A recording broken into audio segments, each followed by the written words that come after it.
Hello नमस्कार साथियों, मैं अंशुल अग्रवाल अपने YouTube channel Anshul study point में आप सभी का हार्दिक स्वागत करता हूं। कि सपने उनके सच होते हैं जिनके सपनों में जान होती है, पंखों से कुछ नहीं होता दोस्तों, हौसलों से उड़ान होती है। तो इसी लाइन के साथ हम क्लास की शुरुआत करते हैं। हम साधारण ब्याज वाले टॉपिक पर चर्चा कर रहे थे और आज जो आपको क्वेश्चंस हैं बहुत ही इंपॉर्टेंट क्वेश्चंस हैं और इस प्रकार के जो भी क्वेश्चंस हैं वह किसी भी प्रकार की एग्ज़ाम व कंपटीशन एग्ज़ाम किसी भी रिलेटेड हो, जैसे कि चाहे वो एसएससी से रिलेटेड हो या फिर कहें हम राजस्थान की किसी भी एग्ज़ाम, पटवार, संगणक, रीट, किसी भी प्रकार की कॉम्पिटिशन एग्ज़ाम से रिलेटेड है तो उसमें इस प्रकार के क्वेश्चंस हैं वो देखने को ज़रूर हमें मिलते हैं। इसलिए मैं आपको इस टाइप के क्वेश्चंस करा रहा हूँ और बहुत ही ईजी तरीके से आपको शॉर्ट मेथड में बिल्कुल समझाऊंगा, जिससे कि क्वेश्चंस को करने में आपको कोई भी प्रॉब्लम नहीं होगी। तो जैसे कि आपको एक क्वेश्चन दिख रहा है कि कोई राशि 20 वर्ष में 5 गुना हो जाती है तो उसकी दर ज्ञात करनी है। क्या ज्ञात करनी है? हमें दर फाइंड आउट करनी है कि किस ब्याज दर पर कोई भी राशि है, वह अमाउंट हमें दिया नहीं है, कि कोई भी जो मूलधन है, राशि है, वह किस दर पर 20 वर्ष में कितना 5 गुना हो जाती है, यानी कि मूलधन का कितना 5 गुना हो जाती है। तो इस क्वेश्चन को करने के हम दो तरीके से इस क्वेश्चन को करेंगे। जैसा आपको इजी लगे वैसा आप कर सकते हैं। मैं दोनों ही मेथड आपको बताऊंगा और दोनों ही मेथड हैं वो बिल्कुल इजी तरीके से हैं। जैसे कि मैं आपको फर्स्ट मेथड से बताऊं, फर्स्ट मेथड से हम करते हैं, फर्स्ट मेथड से इसे क्वेश्चन का क्या करते हैं, सॉल्यूशन करते हैं। अब इस क्वेश्चन में जो भी कहा गया है उसे हमें उसी प्रकार से देखना है कि कोई राशि 20 वर्ष में 5 गुना हो जाती है। वह राशि माना हमने कितनी है, 1 है। क्या माना? एक राशि है। कितनी है? एक है। और एक राशि कितना हो रही है, 5 गुना हो रही है। 5 गुना का मतलब क्या कर देंगे हम, मल्टीप्लाई कर देंगे 5 से, तो आंसर कितना आएगा, 5। ये बात समझनी है बस। इस क्वेश्चन में जो समझने वाली बात है वो इसी प्रकार से है कि अगर हमारे ये टाइप समझ में आ जाता है, फिर इस प्रकार के कोई भी क्वेश्चन हो, किसी भी प्रकार से रिलेटेड करता हो, हम आसानी से उसका सॉल्यूशन कर सकते हैं। कि 1 माना हमने कि जो मूलधन है, राशि है, वह कितनी है, 1 है, तो वह 20 वर्ष में 5 गुना हो जाती है। टाइम है वो दिया हुआ है, कितना है, 20 ईयर्स। 20 वर्ष क्या है, टाइम है।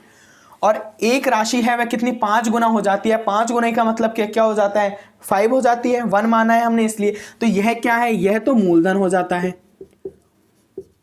और ये 5 गुना जो राशि हुई है ये क्या आ जाती है, मिश्रधन।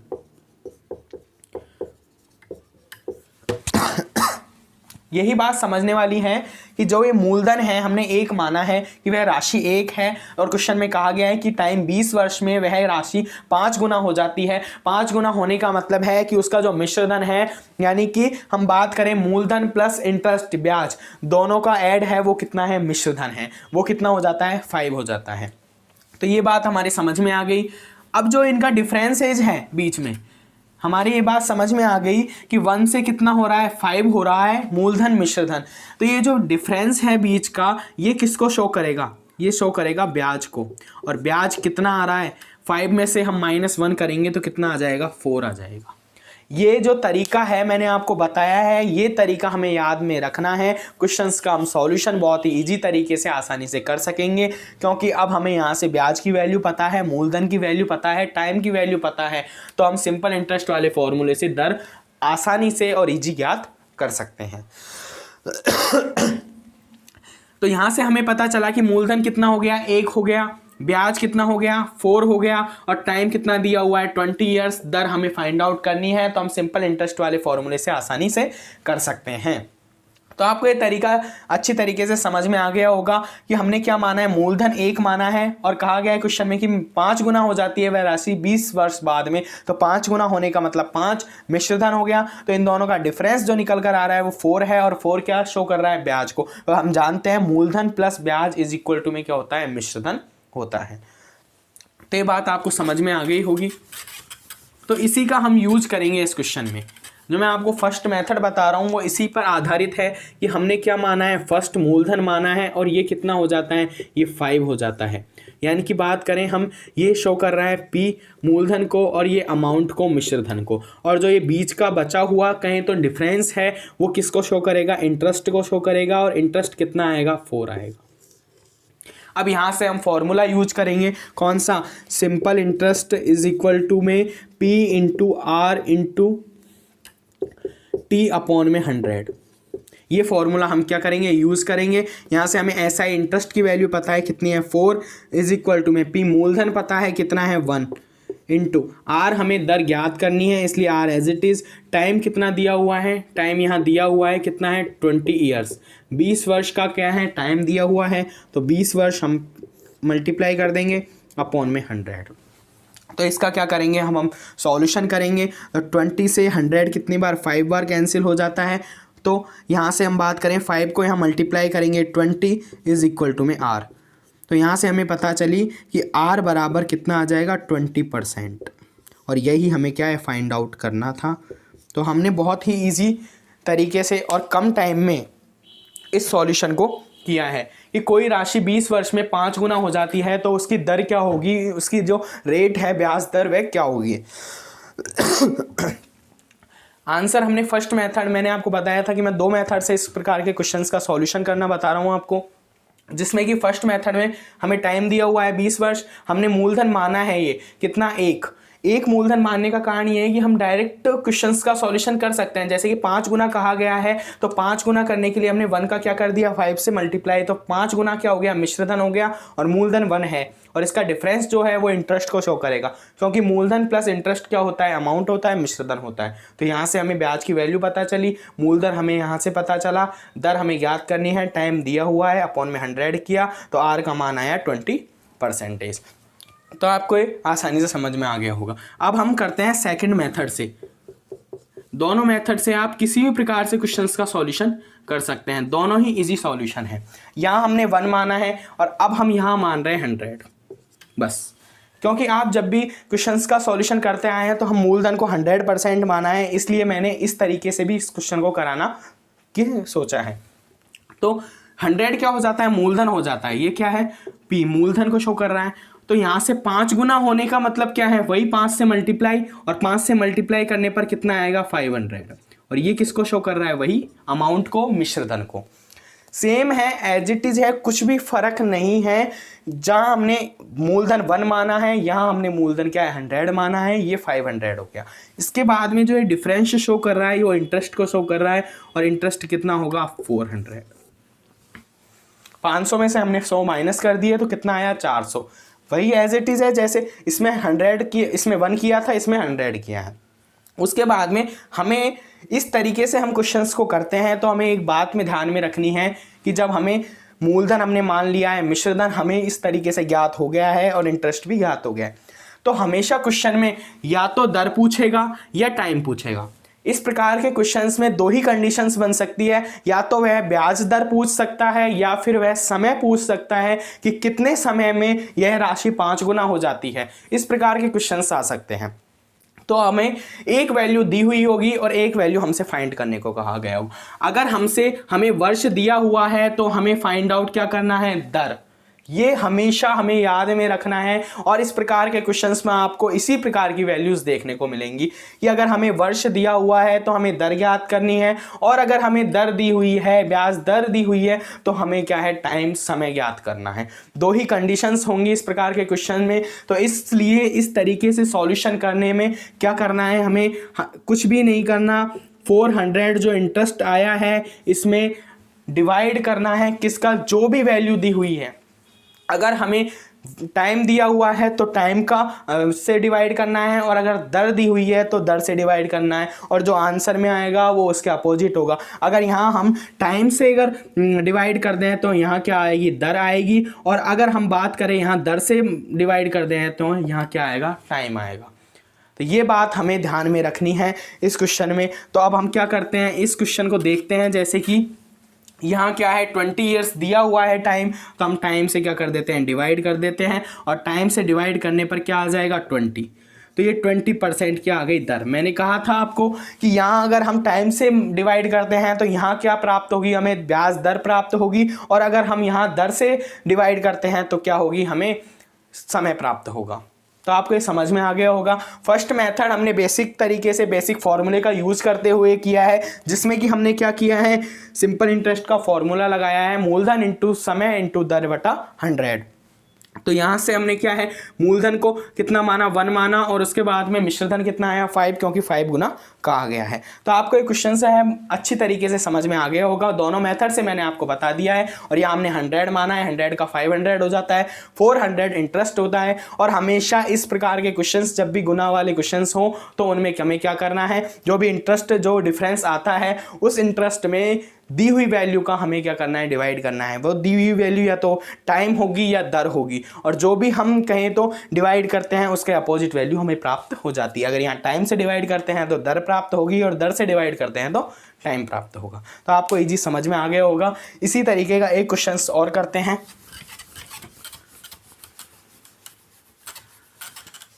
और इस प्रकार के क्वेश्चंस के एग्जाम में आने के चांसेस रहते ही हैं, क्योंकि इजी तरीके से सॉल्यूशन हो जाता है, टाइम भी कम लगता है, और क्वेश्चन भी कहें एक अच्छा क्वेश्चंस होता है।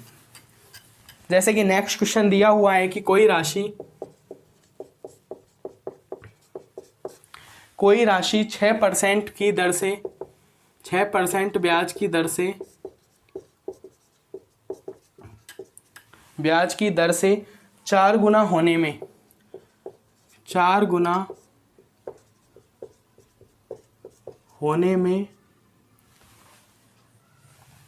कोई राशि 6% की ब्याज की दर से 4 गुना होने में कितना समय लेगी,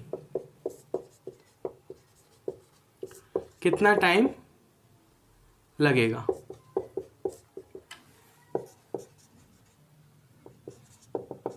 हम इसका आंसर निकालते हैं। अब हमें यहाँ क्या दिया हुआ है, वही है, कोई राशि है वह 4 गुना हो रही है, लेकिन यहाँ हमें क्या है, ब्याज दर दी हुई है 6%, और हमसे टाइम पूछा है। मैंने आपको अभी कहा था कि इस प्रकार के क्वेश्चंस में 2 ही वैल्यूज पूछी जा सकती हैं, या तो टाइम या दर। या तो हमें क्या होगा, दर दी हुई है तो हमसे टाइम पूछेगा, और टाइम दिया हुआ है तो दर पूछेगा, बस और कुछ भी नहीं कहा जाएगा। तो वही दोनों मेथड से हम इस प्रकार के क्वेश्चंस का सॉल्यूशन करते हैं, जिससे कि आपको कोई भी प्रॉब्लम नहीं आए। तो यहाँ हम फर्स्ट मेथड की बात करें तो क्या है, रेट दी हुई है 6%, दर क्या है 6% है, हम मूलधन वही क्या मानेंगे, 1 मूलधन माना। तो अब क्या कहा गया है, 4 गुना हो रहा है, तो 4 गुना होने का मतलब क्या होता है, 1 को 4 से मल्टीप्लाई, यानी कि 4। तो यहाँ से हमें पता चली ये मूलधन की वैल्यू है और ये मिश्रधन की वैल्यू है, यानी कि ये मूलधन प्रिंसिपल है, ये अमाउंट है मिश्रधन। और ये डिफरेंस है, ये डिफरेंस कितना है, इंटरेस्ट को शो करेगा, और इंटरेस्ट कितना है 3, क्योंकि 4 - 1 करेंगे। तो अब हमें इस तरीके से हमने पिछला क्वेश्चन भी किया है, और इस वाले क्वेश्चन में भी हमें एक बात समझ में आ गई कि जब भी इस प्रकार का क्वेश्चंस हो कि 4 गुना 6 गुना इस प्रकार से वैल्यूज दी हुई हो कि कोई भी राशि है उसका 4 गुना हो जाता है या 5 गुना हो जाता है, तो हमें एक बात याद में रखनी है कि जब भी इस प्रकार के क्वेश्चंस का हम सॉल्यूशन करेंगे तो हमेशा हमें इंटरेस्ट जो प्राप्त होगा वो जितने भी गुना कहा गया है उसका -1 होगा। इस तरीके से इसमें हमें एक बात समझनी है, और ये जो मैं बात आपको बता रहा हूँ ये समझने वाली, इसका यूज़ हम आगे नेक्स्ट क्वेश्चंस पर करेंगे, जो कि बहुत ही कम टाइम में उन कहें तो एडवांस लेवल के क्वेश्चंस का हम आंसर है बहुत ही कम टाइम में निकालेंगे। इस बेस पर कि हमने इस तरीके को अच्छी तरीके से क्या किया है, डिफाइन किया है और समझा है। कि हमें ये बात पता चली कि वहाँ हमसे 5 गुना कहा गया था तो इंटरेस्ट की वैल्यू आई थी 4, यहाँ हमसे 4 गुना कहा गया है तो इंटरेस्ट की वैल्यू आई है 3। यानी कि एक बात हमें पता चली कि जब भी हम इस प्रकार के क्वेश्चंस का सॉल्यूशन करते हैं तो जितने गुना क्वेश्चन में कहा गया है उसका -1 करेंगे, जो कि इंटरेस्ट को शो करेगा। बस यही बात समझनी थी। तो यहाँ से वैल्यू पता चली इंटरेस्ट, और वही फॉर्मूला लगाएंगे सिंपल इंटरेस्ट का, P × R × T अपॉन में 100। तो सिंपल इंटरेस्ट कितना है 3 है, प्रिंसिपल 1 × R दी हुई है दर कितनी है 6%, तो 6 × टाइम हमें ज्ञात करना है अपॉन में 100। तो यहाँ से आप क्या करेंगे, टाइम की वैल्यू, तो 3 एज इट इज़ इंटू 100 यहाँ डिवाइड में है तो यहाँ मल्टीप्लाई में हो जाएगा, अपॉन में ये 6 किस में है मल्टीप्लाई में, तो ये डिवाइड में हो जाएगा, इज इक्वल टू में t। तो यहाँ से 3 से डिवाइड करेंगे इसे 2 बार, और 2 को इससे डिवाइड करेंगे 50, यानी कि कितना t का जो मान आया है वो कितना आया है 50 वर्ष। यानी कि हमें पता चली कि 6% ब्याज दर पर कोई भी राशि अगर 4 गुना हो रही है तो उसमें कितना समय लगेगा, 50 वर्ष। अब इसे सेकंड मेथड से करते हैं। सेकंड मेथड में हमें क्या करना है, आप किसी भी प्रकार से एक तरीके से सॉल्यूशन कर सकते हैं जिस प्रकार आपको कहें तो आपको बेनिफिट हो और आपको तरीका अच्छी तरीके से समझ में आए। बस मेरा उद्देश्य है कि मैं दोनों तरीके से बताऊं, जिससे कि आपको जिस तरीके से भी, अगर इस तरीके से क्वेश्चन का सॉल्यूशन नहीं हो रहा है आप पे, तो इस तरीके से भी कर सकते हैं, और जैसा भी आपको अच्छा लगे उस तरीके से करिए। तो यहाँ हम क्या मानेंगे, मूलधन को वही 100 मानेंगे, और 100 मूलधन माना हमने, उसके बाद में 4 गुना हो रहा है, इसका मतलब 400 होगा, 4 गुना किया हमने, ये मिश्रधन होगा, और ये जो वैल्यू आएगी, डिफरेंस आएगा, ये इंटरेस्ट कितना होगा, 300। यहां तक कोई प्रॉब्लम नहीं है। अब हमें क्या करना है, मैंने क्या कहा था कि ये 300 जो डिफरेंस आया है इसमें डिवाइड करना है जो भी वैल्यू हमें दी हुई है। क्या दी हुई है, 6% ब्याज दर दी हुई है, तो 6% का हम डिवाइड कर देंगे, और यहाँ जो ज्ञात होगा वो होगा टाइम। तो 6 का डिवाइड करने पर यह आएगा 50 वर्ष, जो कि किसको शो कर रहा है, टाइम को। हम टाइम की वैल्यू इस तरीके से निकाल सकते हैं, और ये कुछ भी नहीं है, वही फॉर्मूला है जिस प्रकार से हम इसका सॉल्यूशन कर रहे हैं। 3 × 100/6, वही 3 × 100/6 है, जो कि टाइम की वैल्यू है। इसी फॉर्मूले से निकाला हुआ डायरेक्ट मेथड है और कुछ भी नहीं है।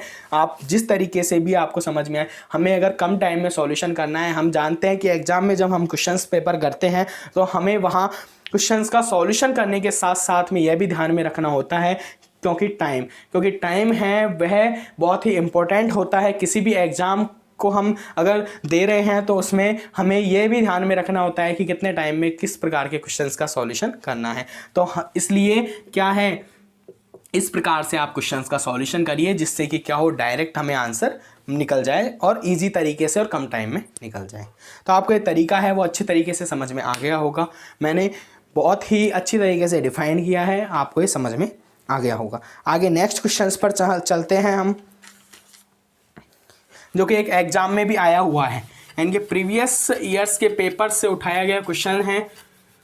क्योंकि मैंने पहले भी कहा था कि इस चैनल पर आपको जो क्लासेज उपलब्ध हैं, ये सारी क्लासेज हैं, उनका बेनिफिट आपको आने वाली एग्जाम में देखने को मिलेगा। क्योंकि ये जो क्वेश्चंस हैं वो सारे या तो इम्पोर्टेंट क्वेश्चंस हैं या प्रीवियस एग्जाम पेपर में से उठाए हुए क्वेश्चन हैं।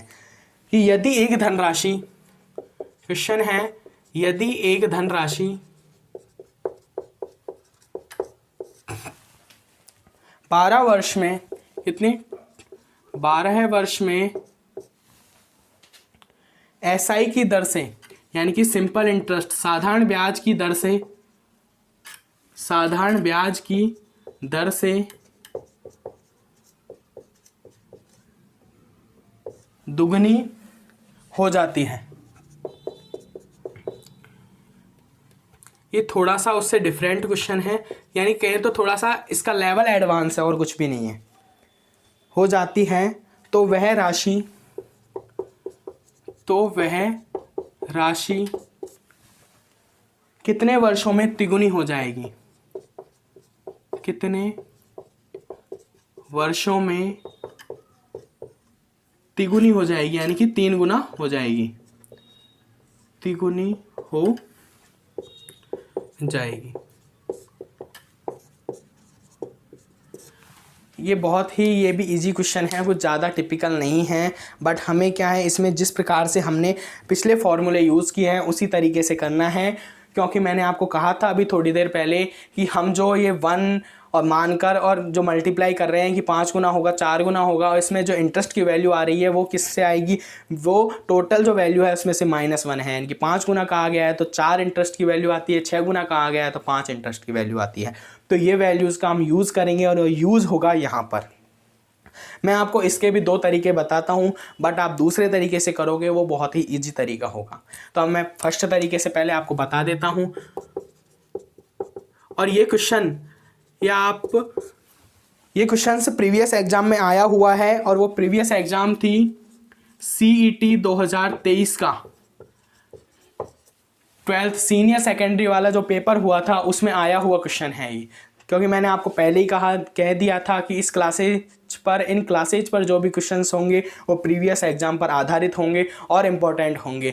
इनका एग्ज़ाम आने वाली एग्ज़ाम से पूरी तरीके से रिलेटेड होंगे। और मैं आपका इसका प्रूफ भी देते हुए साथ में इसलिए चल रहा हूँ कि हम जो पढ़ रहे हैं वो डायरेक्ट ये पता चले कि हमें इस प्रकार के क्वेश्चंस एग्जाम में आते हैं या नहीं आते हैं। इसका प्रूफ भी मैं आपको साथ के साथ दे रहा हूँ।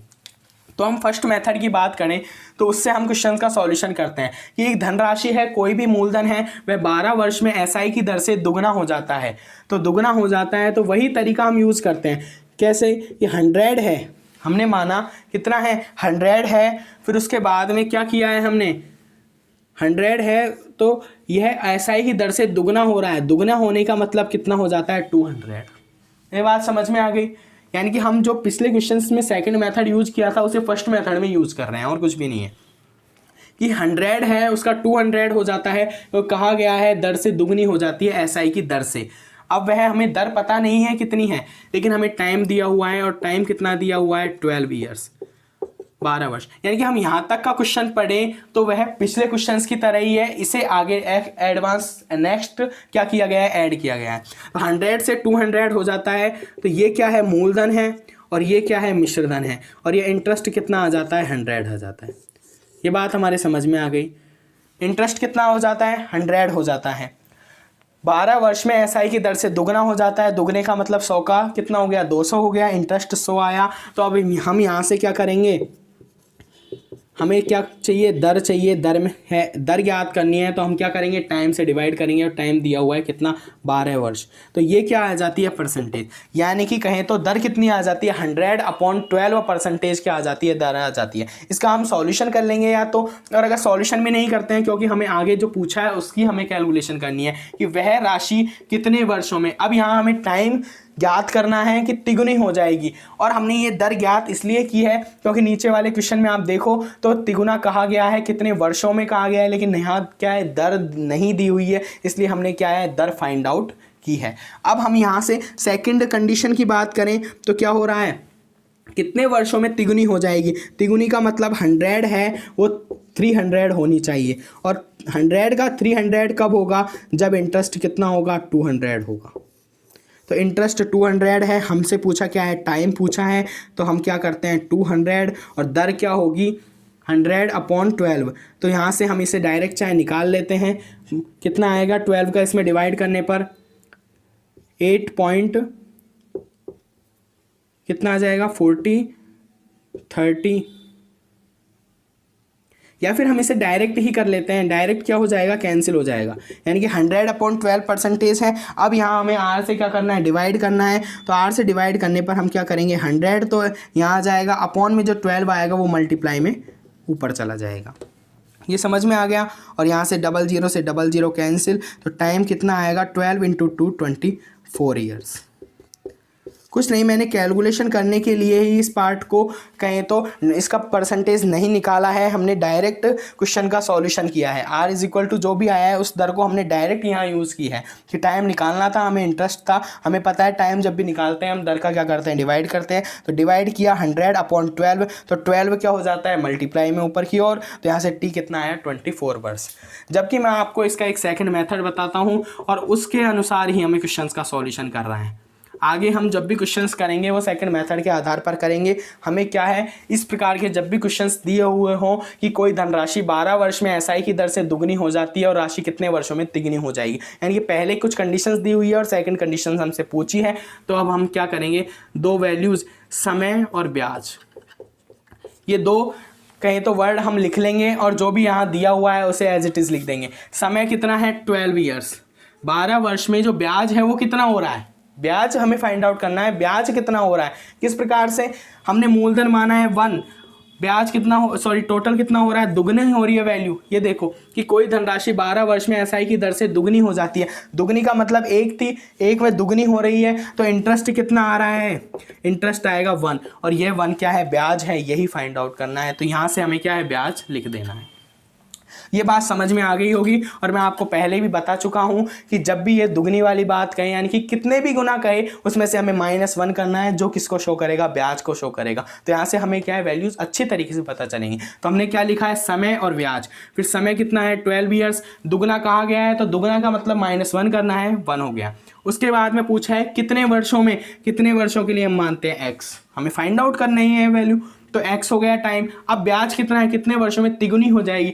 तिगुने का मतलब 3 गुना है तो उसमें से -1 कर देंगे, कितना आ जाएगा, 2 आ जाएगा। और इसे कर देंगे क्रॉस मल्टीप्लाई, आंसर निकल कर। कैसे, x को 1 से मल्टीप्लाई करेंगे, x इज इक्वल टू में 12 को इंटू 2 करेंगे, कितना आ जाएगा, x इज इक्वल टू 24। और x क्या है, टाइम है, इसलिए t बराबर कितना हो जाता है, 24 ईयर्स। जिस प्रकार से हम बहुत ही कहें तो लेंथी क्वेश्चंस को कर रहे थे, बहुत इजी और कम टाइम में और बहुत ही अच्छे मेथड से हमने इस क्वेश्चन का क्या किया है, सॉल्यूशन किया है। तो आपको ये क्वेश्चन अच्छी तरीके से समझ में आ गया होगा। और ये इंपॉर्टेंट क्वेश्चन है क्योंकि CET 2023 जो कि फरवरी में आयोजित हुई थी एग्ज़ाम सीनियर सेकेंडरी लेवल की, उसमें ये क्वेश्चंस आया हुआ था, इसलिए मैंने आपको कराया है। और इंपॉर्टेंट क्वेश्चंस है कि 12 वर्ष में ऐसा है कि दर से दुगनी है, तो हमें इस मेथड से करना है क्वेश्चन को, इस बेसिक तरीके से ना कर हम इस तरीके से करेंगे, जिससे कि क्या हो, डायरेक्ट हमको आंसर का पता चल जाए।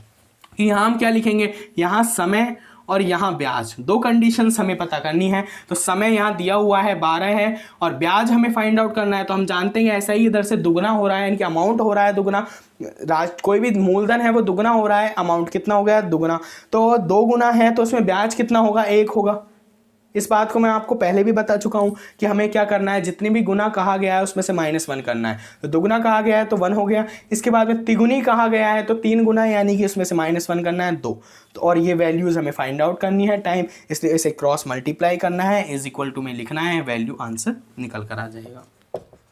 इस तरीके से हमें क्वेश्चन का सॉल्यूशन करना है। तो आपको एक तरीका समझ में आ गया होगा। और इसी पर आधारित कुछ प्रीवियस ईयर्स के क्वेश्चंस हैं, अगली नेक्स्ट क्लास में करते हैं, जो कि इसी टाइप पर आधारित होंगे। तो आप इस क्लासेज को ज़्यादा से ज़्यादा शेयर कीजिए और वीडियोज़ को ज़्यादा से ज़्यादा शेयर कीजिए, जिससे कि इस क्लास के बेनिफिट्स हैं वो सभी तक पहुँच जाएँ। तो और चैनल को सब्सक्राइब कीजिए। आज की क्लास को यहीं समाप्त करते हैं। जय हिंद, जय भारत।